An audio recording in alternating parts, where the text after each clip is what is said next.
Italian Wine Podcast. Chin Chin with Italian wine people. Hello, this is the Italian Wine Podcast with me, Monty Waldin. My guest today is Andrea Sartori. Andrea is the president of the Sartori Group, which is based in the Veneto, in the Valpolicella area. Welcome. Thank you, Matthew. Okay, so listen, tell us a little bit about the Sartori Group. What makes up the group? The group is, first of all, I'm very proud to say that this year we are turning 120. So we're celebrating now 120 birthday, 120 anniversary. And I'm the fourth generations of the family, and I'm very proud of that. Not many families companies lasted 4 generations, and not many families companies lasted for 120 years. So I think that's a lot for us. Okay, so that's your anniversary. So in terms of the group, what are the origins of the Sartori The origin, family? It's coming from totally the other way around. My great-grandfather Pietro, which is actually the founder of the company, was a hotelier and restaurateur in Verona. By the way, Hotel San Pietro is few blocks from here. And Pietro bought, back in the middle of 1800, Villa Maria, which is a 1700th century property. And when he bought the villa, he found in the villa a small wine cellar that was mainly used from the previous owner as pretty much family consumption. And he had the nice thought to use the wine produced in the property to supply the restaurants. His project was to have a consistent supply of quality wines into the restaurants, so he didn't mind a lot about us becoming a winery. The man that really moved forward for us is grandfather Regolo, which I never met because he died very young. He died in 1952 at only 54 of age. And he was the one that had the visions that Sartori future would be in the wine business. So what he did is basically sold the restaurants and hotel and started to put all the money into the winery. This is between 30s and 40s. Not a lot happened during the Second World War because the estate was confiscated by German troops. So everything was basically stopped for 5 years. And when the German left in 1945, he eventually could go back into the business. Although it took a few years because the unit that was actually occupying the estate was a unit of mechanics fixing weapons from the front line. So when they left, they had to destroy all the weaponry that was spread around the garden, and the vibrations of the explosions damaged the winery and the house. So before we became again operational, it took a few years, and definitely we lost all the pre-war vintages because the Germans stole everything.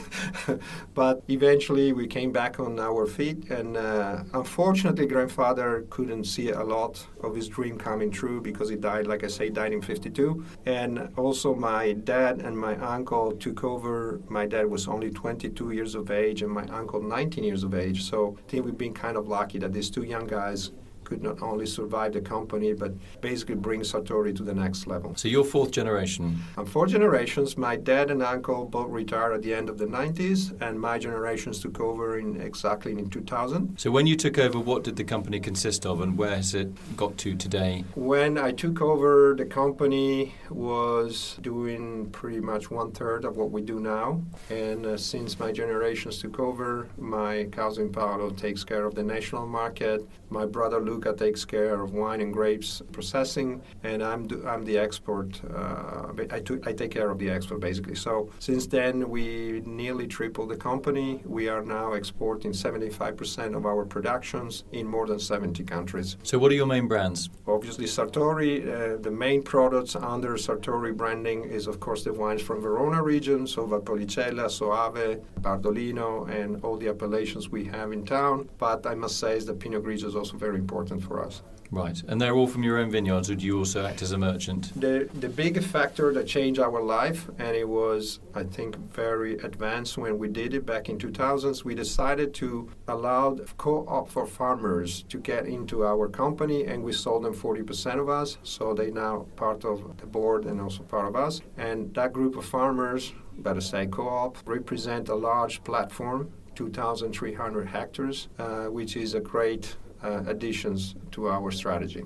So the fact that they have a stake in the company, does that mean that they work, inverted commas, better? Absolutely. I think we both benefit from the fact that we are together in a more structured way than just just a partnership. And we both grew enormously in terms of focus, in terms of quality, in terms of quality management. And right now, 80% of the wine we sell come from our own vineyards. So just give us a little lowdown on some of the brands. You have vineyards also in Friuli. What are your main brands? The reason why we bought that little estate in Friuli was organic wines. That company was born in the 80s. Mont'Albano. And the original owner, Mauro Bridot, got to a stage that he was growing, but he had no financial backup, and he had also some production issues that he had to address. So he came to us and he actually proposed, would you buy the company, provided that I'm staying on board as a management for the organic wine projects. And it was great for us because into the platform of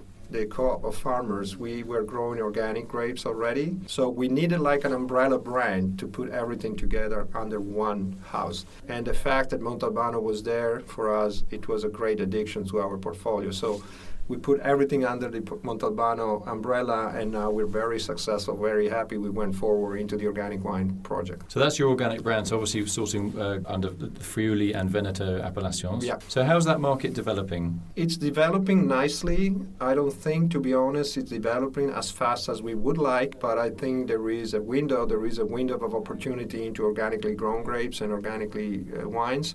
Right now, the main markets are still Northern Europe, North America, Germany, or better say, countries that are more sensible to the organic wines production. More sensitive, yeah. Yeah, more open-minded to it. Yeah, and I think is you can't go wrong. It's a win-win situations, and I think the consumer is recognizing that there is an added value into organically products anyway. Okay, let's just dig into some of the regions that you work with. You work with Soave, Valpolicella, and Bardolino. Custosa as well, Lugana, and we also produce Pinot Grigio. So you've kind of got all of Italy's most famous regional names, shall we say, in your portfolio. I think we're very lucky to be where we are. Okay, so just give us the lowdown on the different markets for those wines. It's probably difficult to generalise, but Lugana is a small region, but the wines sell for high prices. Why is that for white wine? Lugana originally, I think it got very high recognitions, especially from the German market. So Lugana is a success story, but to me, it's still limited to few markets. In principle, Germany and Italy. There are now a lot of companies that are trying to develop, and ourselves too, that they are trying to develop Lugana in other markets, but it's not happening overnight. So we need more work on that. So Lugana is a dry white wine from the shores of Lake Garda, made from the Trebbiano di Soave. And the German connection is interesting because weekenders from Germany is just to the north, drive down, they fill up their cars. It's they a pay big cash. Tourist destinations for Germans, especially south of Germany. Yeah. You can drive from Munich into Lugana in 4 hours. So that's why I think Lugana spread out in the German market first. And but I have good hope for Lugana because I think as a model, it has everything that is needed from the market. So tell me a little bit about Soave, another famous white wine from Italy. Soave, it is a huge productions area. I think is nearly 50 million bottles per year. It is spread out again. I would definitely say 80% of Soave is exported anyway. Main market for Soave are UK, Germany, North America, and Italy itself is still a good market for Soave. I think Soave is changing totally the perspective from consumers. Soave in the past was considered kind of table wines, or a little more than a table wines, quite one-dimensional. But I'm very happy because the Soave you can taste today is totally different from the Soave from the 80s. So I found a lot of good quality Soave out there. And I think Soave might be the next thing after Pinot Grigio because he's got the critical mass and he's got all the characteristics to be successful. We only need to present it in a different way. Okay, moving on to red, Valpolicella. Okay, one of the flagship of the country today's dates is Amarone, which is one of the segments we have in Valpolicella. The three main wines we produce there is Valpolicella, Valpolicella Ripasso, and then Amarone. So very successful appellations, more than 60 million bottles sold last year, 80% exported in more than 100 countries.